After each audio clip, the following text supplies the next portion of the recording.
ಬಂಗಾರಪೇಟೆ ನಗರದ ಅಂಬೇಡ್ಕರ್ ಭವನದಲ್ಲಿ ಕರ್ನಾಟಕ ದಲಿತ ಸಂಘರ್ಷ ಸಮಿತಿ ಪರಿವರ್ತನವಾದ ರಾಜ್ಯ ಸಂಚಾಲಕರು ಕಾರಬಲ್ಲೆ ವೆಂಕಟೇಶ್ ಪತ್ರಿಕಾಗೋಷ್ಠಿ ಕರೆಯಲಾಗಿತ್ತು.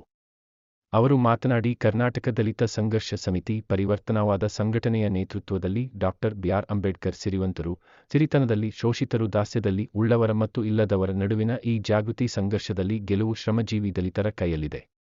ಭಾರತದ ಮನುವಾದಗಳ ಕುಟಿಲತೆಯಿಂದ ಮನುಷ್ಯರನ್ನೇ ವಿಭಜಿಸುವ ಜಾತಿ ವ್ಯವಸ್ಥೆ ವಿರುದ್ಧ ಹೋರಾಡಿದ ಬಾಬಾ ಸಾಹೇಬ್ ಅಂಬೇಡ್ಕರ್ ಅವರು 1927 ಮಾರ್ಚ್ 20 ರಂದು ಚೌದಾರ್ ಕೆರೆ ಸತ್ಯಾಗ್ರಹವನ್ನು ಸಂಘಟಿಸಿ ಸ್ವಾಭಿಮಾನ ಶೂನ್ಯ ಬದುಕುಗಿಂತ ಸಾವೇ ಮೇಲು ಎಂದು ಸಾರಿದರು.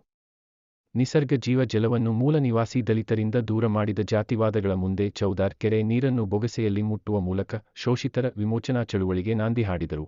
ಬಾಬಾ ಸಾಹೇಬ್ ನಿರಂತರ ಹೋರಾಟದಿಂದ ದಲಿತ ಹಿಂದುಳಿದ ಮಹಿಳೆಯರ ಬದುಕಿನಲ್ಲಿ ಭರವಸೆ ಬೆಳಕು ಮೂಡಿತು.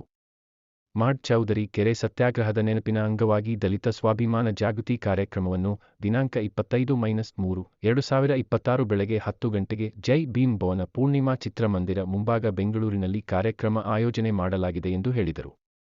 ಈ ಸಂದರ್ಭದಲ್ಲಿ ಕೋಲಾರ ಜಿಲ್ಲೆ ಗೌರವಾಧ್ಯಕ್ಷ ಕೆ.ವಿ. ರಾಕೇಶ್, ತಾಲೂಕು ಸಂಚಾಲಕರಾದ ವಿಜಯಕುಮಾರ್ ರೆಡ್ಡಿ, ಪ್ರಸಾದ್ ಉಪಸ್ಥಿತರಿದ್ದರು. ರಾಜ್ಯ ಸಮಿತಿ ಬೆಂಗಳೂರು ಮಹಾ ಚೌದರ್ ಕೆರೆ ಸತ್ಯಾಗ್ರಹ ನೆನಪಿನ ಅಂಗವಾಗಿ ದಲಿತ ಸ್ವಾಭಿಮಾನಿ ಜಾಗೃತಿ ಕಾರ್ಯಕ್ರಮವನ್ನು ಹಮ್ಮಿಕೊಂಡಿದ್ದೀವಿ. ಇದು ಬಂಗಾರಪೇಟೆ ತಾಲೂಕು ಜಿಲ್ಲಾಧ್ಯಕ್ಷರು ಮತ್ತು ತಾಲೂಕಾಧ್ಯಕ್ಷರು ಬರಬೇಕಾಗಿತ್ತು. ಕೆಲವು ಕಾರಣಾಂತರಗಳಿಂದ ನಾನು ಸಮಯ ಅಭಾವ ಇರೋದ್ರಿಂದ ಅವರು ದೂರಿನಿಂದ ಬರೋಕ್ಕಾಗಲಿಲ್ಲ. ಅವ್ರ ಪರವಾಗಿ ನಾವು ತಾಲೂಕು ಮಟ್ಟದ ನಾವು ಈ ಒಂದು ಏನು ಇದು ಪ್ರೆಸ್ ಮೀಟವನ್ನು ಪತ್ರಿಕೆ ಹೇಳಿಕೆಯನ್ನು ಕೊಡ್ತಾ ಇದ್ದೀವಿ. ಇದು ನಾಳೆ ಒಂದು ಸ್ವಾಭಿಮಾನ ಜಾಗೃತಿ ಅಂದರೆ ಒಂದಿನದ ಶಿಬಿರ.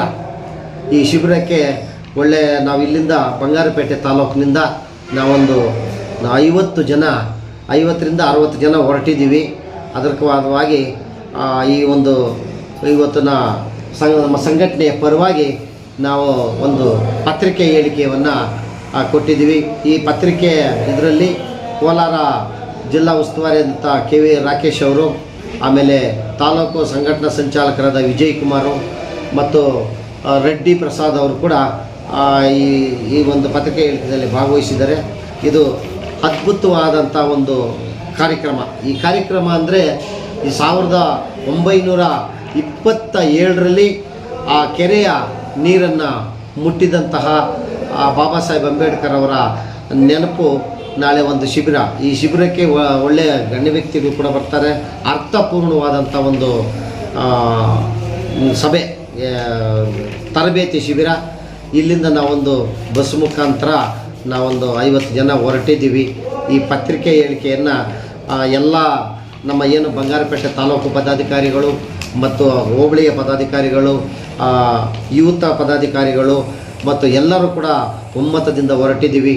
ತಾವೆಲ್ಲರೂ ಕೂಡ ಈ ಒಂದು ಪತ್ರಿಕೆ ಹೇಳಿಕೆ ಅವರೆಲ್ಲರ ಪರವಾಗಿ ಪತ್ರಿಕೆ ಹೇಳಿಕೆಯನ್ನು ಕಾರಬಲ್ಲೆ ವೆಂಕಟೇಶ್ ಆದ ನಾನು ರಾಜ್ಯ ಸಂಘಟನಾ ಸಂಚಾಲಕರು ಅವ್ರ ಪರವಾಗಿ ಈ ಪತ್ರಿಕೆ ಹೇಳಿಕೆಯನ್ನು ಕೊಡ್ತಾ ಇದ್ದೀನಿ. ಜೈ ಭೀಮ್.